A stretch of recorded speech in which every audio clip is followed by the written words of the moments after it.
Are you considering moving to the Orlando area? If so, you are probably full of questions about what it's like to live in the world's biggest tourist destination, from where exactly you should call home to how to time the market correctly and how concerned you need to be with Orlando's schools. And in this video, I'll share with you some of the most frequently asked questions that I get asked from my buyers. Welcome back to my channel, everyone. My name is Krista and I'm a realtor here in the Central Florida area. And if you want to know everything about living, working, sleeping, playing, and enjoying life here in the Central Florida area, then be sure to subscribe to my channel, as you don't want to miss any of the videos that I put up each week. I get a lot of people who reach out to me about relocating to the Central Florida area, and I absolutely love taking those calls, so please feel free to reach out to me however it is best for you. Give me a call, send me a text, shoot me an email, or if you want to jump below this video, there's a link to my calendar and you can set up a one-on-one Zoom call with me. Moving to Central Florida can be a really exciting experience, and many of my buyers have questions about what it's like to live here and how best exactly to time their move. So let's jump into the top 5 questions that we get asked by those who are thinking of moving here. And hopefully this will help you also plan your move. Now, one thing I want to point out, I am not going to talk about the heat or alligators. You know it's hot here, right?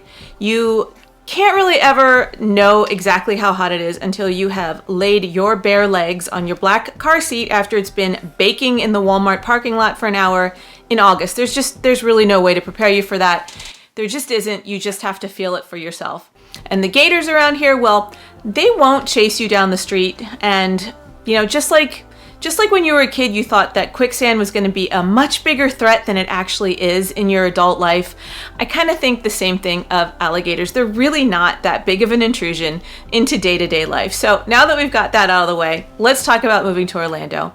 One of the biggest questions that I get asked concerns the real estate market, obviously. So the question is the housing market affordable? It's a question that many people are asking whether they are planning on buying, renting, or investing in this area. And this is, of course, a complex question, very complicated, and it can depend on so many factors, including your income and your desired lifestyle. Orlando has seen a lot of growth, especially in the past 2 years, right? In terms of rental rates and purchase prices. Our housing market is dictated by supply and demand, and this area is in high demand. So until more houses are available for sale, the demand will remain really strong. And the lack of inventory is controlled largely by sellers who don't want to sell because they don't want to lose their amazingly low interest rate, or they can't figure out where they would move to because the housing prices have gone up. So this makes it tough to find affordable housing. We do have a lot of new construction, which is easing up on that demand to a certain extent, but the popularity of Orlando draws many new people here every single day.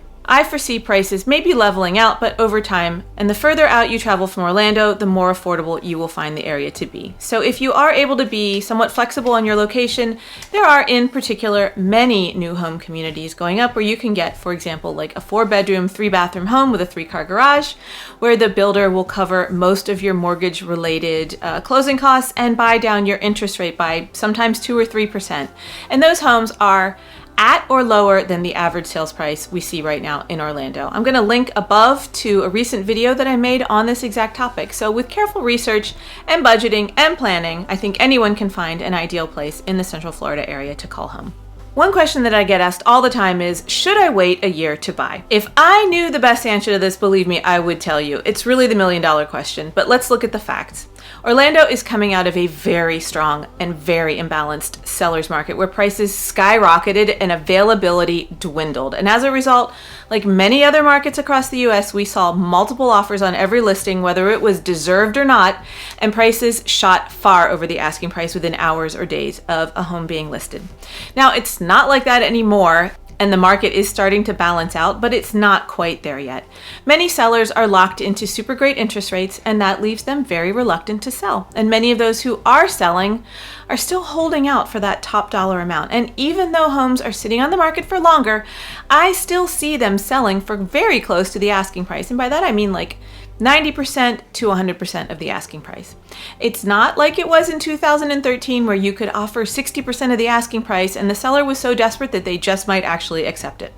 To look at the wider picture though, there are certain things that will affect us moving forward. the state of the economy, the debt ceiling crisis, rising interest rates, inflation, and of course, how many people decide to call Florida home this year. I've watched so many analysts, and hey, they all come up with different answers, but let's keep it fairly simple. You're never going to time the market exactly right. You'll never sell at the peak and at the same time buy at the peak for buyers, unless you are switching markets. So basically, you have to guess for yourself if you think that prices will drop enough that renting for a year is going to make sense for you, if that's going to work out better, or if buying now will work out better. If you rent, you are definitely going to spend or lose money on that. But if you feel the prices are going to drop that much more, then it may be better for you to rent.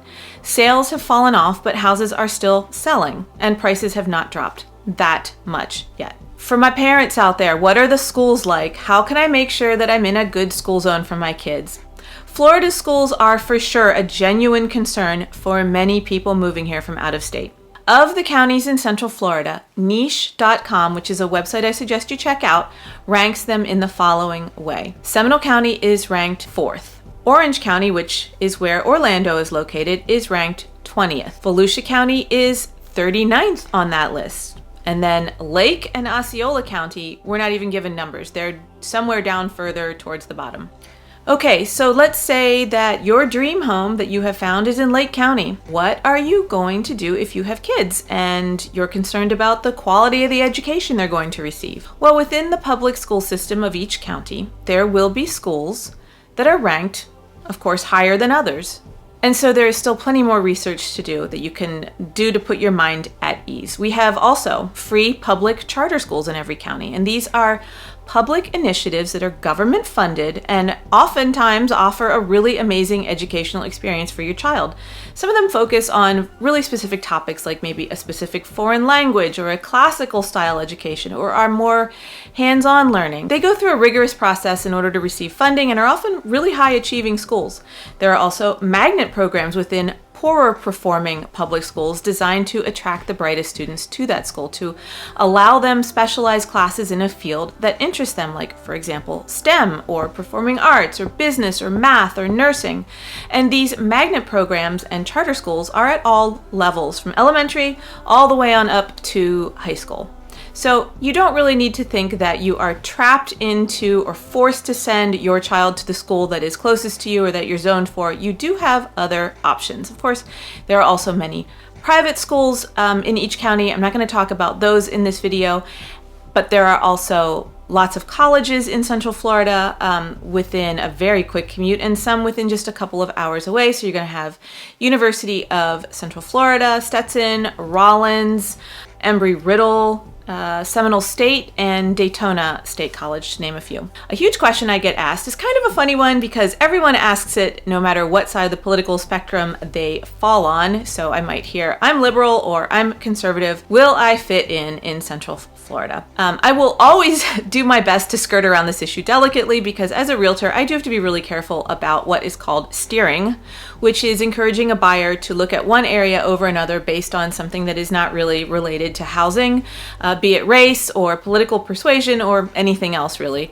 And I have to be really careful about that. Ultimately, I think that we do a pretty good job of coexisting here in Central Florida. So Orlando is blue, and by Orlando, I mean the city itself. And outside of it, you're going to find more red areas. So I suggest, like with everything else, that you do a lot of driving around. And if you see signs that bother you, they are probably going to stay there and they're probably not going to change. So if you don't like it when you're still looking for a house, it will probably be the same when you move in. So just use your best judgment as to what you feel comfortable with. Hopefully that makes sense.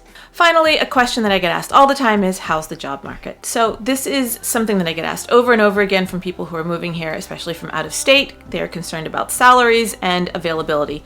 The median household income in 2021 for Metro Orlando is about $65,000, which is roughly $5,000 lower than the median income for the rest of the United States. And yes, we do have jobs apart from the tourism and hospitality industry. Healthcare, of course, is really important in Florida as the population here is historically older. Aerospace is another big one. The tech industry is also expanding greatly, for example, in Lake Mary and Lake Nona, and it is wonderful to see that Orlando is attracting these other industries as we continue to grow and develop here and expand from just the tourist base that Orlando is historically known for. If you are planning to move to the Orlando area, of course, a lot of research needs to go into any big move like that, and I hope that you will allow me to be your realtor of choice in the area. Don't forget to subscribe, like, and comment on this video, especially, please, if you have more questions that I have not addressed. I would love the opportunity to answer those. Thank you so much for watching.